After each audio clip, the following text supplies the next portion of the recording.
खुदावन ने ब्लेस किया है, तो आज आप मेरे साथ, मेरे स्पिरिचुअल परिवार के साथ आप ये आज बिल्डिंग को आप देखेंगे और खुदावन की महिमा को आप महसूस करेंगे कि ये किसी इंसान के हाथ का काम नहीं, बल्कि ये परमेश्वर का ही काम है।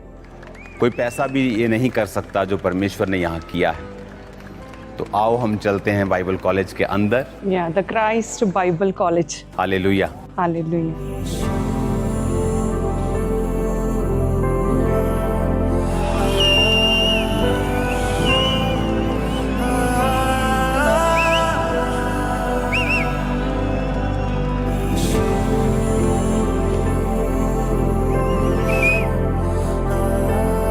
जिस तरह आपने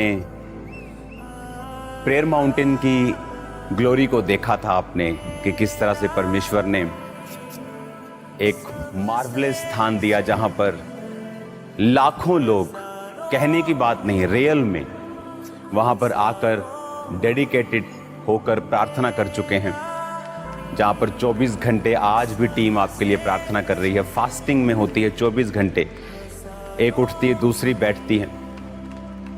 और आज ये दूसरी एक माइलस्टोन मैं आपको दिखा रहा हूं। ये जो बिल्डिंग आप देख रहे हो, 500 बेड्स की आप ये बिल्डिंग को देख रहे हो, और ये टोटली खुदावंद के फजल से, आपके प्रार्थनाओं से, सहयोग से इस बिल्डिंग को हम कंप्लीट कर पाए हैं। और फुली एसी है ये, फुली हीटेड है ये। आप जैसे जैसे इसके अंदर आएंगे तो मैं आपको दिखाऊंगा कि ये अभी की बिल्डिंग है जो आप देख रहे हो, और ये अभी हमने इसको ऐड किया है इसमें। ये 2 बिल्डिंग्स हैं, एक ये बिल्डिंग जो आप देख रहे हो, इसके पीछे अनदर बिल्डिंग है। ये जो बिल्डिंग आप देख रहे हो मेरे पीछे, ये थी ओल्ड बाइबल कॉलेज, पुरानी बिल्डिंग क्राइस्ट बाइबल कॉलेज की। इसके अंदर क्लासरूम्स हैं, इसके अंदर बाकी सारी चीज़ें हैं। तो इस बिल्डिंग के बाद फिर हमने ये वाली बिल्डिंग जो है ये रेडी की, और ये जो मैंने आपको कहा था ये बिल्डिंग ये वाली है, और उसके बिल्कुल पास में ये सेकंड बिल्डिंग आप देख रहे हो। ये डिसाइपल बिल्डिंग है जहाँ पर जो खुदावंद को अपना जीवन देते हैं। आप देख सकते हैं इसकी ये पार्टीशन, ये अलग building, that's a different building. और ये है डिसाइपल बिल्डिंग जहाँ पर जो अपना जीवन प्रभु को देकर सेवा करते हैं 24 आवर्स, और ये बिल्डिंग उन लोगों के लिए है। और आप देख सकते हैं कितनी बड़ी बिल्डिंग्स हैं, ऊंची बिल्डिंग्स हैं। पूरा तो चढ़ के दिखाना। और फुली एयर कंडीशनिंग और फुली सारी सर्विसेज, सारी फैसिलिटीज स्टूडेंट्स को दी गई हैं। ये है डॉर्मेट्रीज, मैं आपको दिखाता हूँ। आप किसी भी रूम में अगर जाएंगे तो कंजस्टेड नहीं मिलेगा आपको।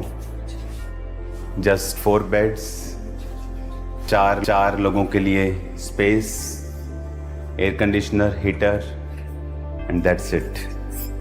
और ये आप लास्ट तक भी देखेंगे तो वॉशरूम से लेके एवरीथिंग आपको परफेक्ट, आपको ब्यूटीफुल मिलेगा अगर आप इधर की साइड जाकर दिखाएंगे तो। और ये आई थिंक ड्रिंकिंग के लिए अंदर से फिल्टर्ड पानी है जो आ रहा है।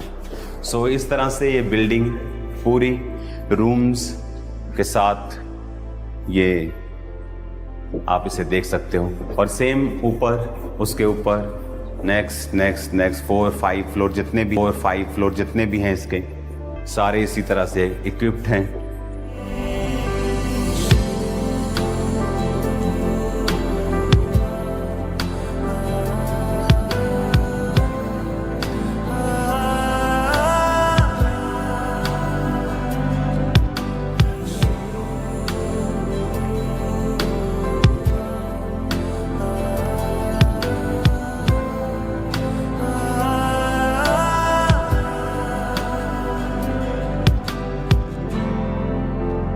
अगर आप ऐसे ही ऊपर देखेंगे तो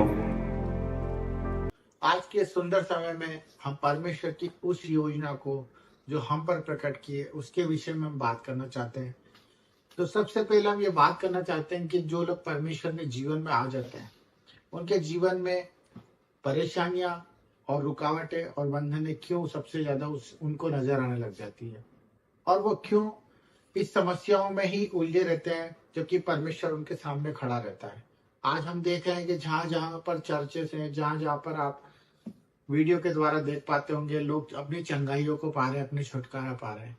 और मैं ये भी चाहता हूं कि हम सब परमेश्वर को करीब से जाने, हम परमेश्वर के उस वचन को जाने जो परमेश्वर ने हमसे हमारी आत्मा में रखा है, हमारे हृदय के अंदर उसने वो बीज डाला है।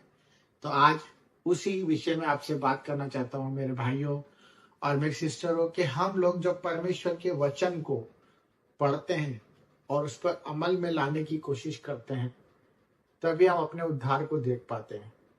मैं आज देख पा रहा हूं कि बहुत सारे लोग हैं जो अपनी चंगाइयों को रिसीव नहीं कर पा रहे, जो अपने छुटकारे को नहीं रिसीव कर पा रहे। वो हम में से ही है, परंतु वो कोई ऐसे लोग नहीं है जो परमेश्वर को प्यार नहीं करते, परंतु उनका प्यार और उनकी परमेश्वर की तरफ निवेदन प्रार्थना पूरी क्यों नहीं हो रही है। मैं इस विषय में आपको बताने जा रहा हूं कि कौन से वचन उनके लिए वो काम करते हैं और वचन किस तरह से उनके जीवन में कारीगर होते हैं और किस तरह से वचन उनके जीवन में प्रकट होते हैं और वो उद्धार के मार्गों पर चल पड़ते हैं और वो दूसरों के लिए गवाही बनते हैं। तो मेरे भाई बहनों, आज के इस विषय को लेकर मैं आपसे चाहता हूं कि आप मुझे प्रोत्साहित करें और कोई गलती हो तो क्षमा करें और परमेश्वर के इस वचन के अनुसार मुझे समझाएं और मैं उस पर ध्यान लगाऊं। तो सबके लिए हम लोग प्रार्थना भी करते हैं और उन विषयों के लिए हमें परमेश्वर की ओर से जो हमारे भाइयों हमें रिक्वेस्ट भेजते हैं, हम उस पर अपना परमेश्वर से प्यार प्रकट करने की कोशिश करते हैं। तो मैं इस बात के लिए आपको आज अवगत कराने वाला हूँ कि जिस तरह से हम परमेश्वर के जीवन में आ गए और चुन लिए गए, ये हमारी ओर से नहीं हुआ है। सबसे पहले हम इस चीज को जान ले कि जो परमेश्वर का वचन है कि मैंने तुझे चुना है, तूने मुझे नहीं चुना है। तो इस बात का हम ध्यान दें कि अपने जीवन का, अपने भविष्य का, अपनी चिंताओं का सबसे पहले हमें नकारा करना है और अपने भविष्य के बारे में, अपने कल के बारे में चिंता करना छोड़ देनी है। क्योंकि परमेश्वर का वचन यही कहता है कि हम कल की चिंता करेंगे तो हम परमेश्वर के खिलाफ होंगे। हमें कोई चिंता नहीं करनी क्योंकि हमने परमेश्वर को नहीं चुना, परमेश्वर ने हमको चुना है। तो मेरे भाई बहनों, सबसे पहले इस चीज पे गौर करने का हमारे लिए परमेश्वर ने ये वचन को प्रकट किया है।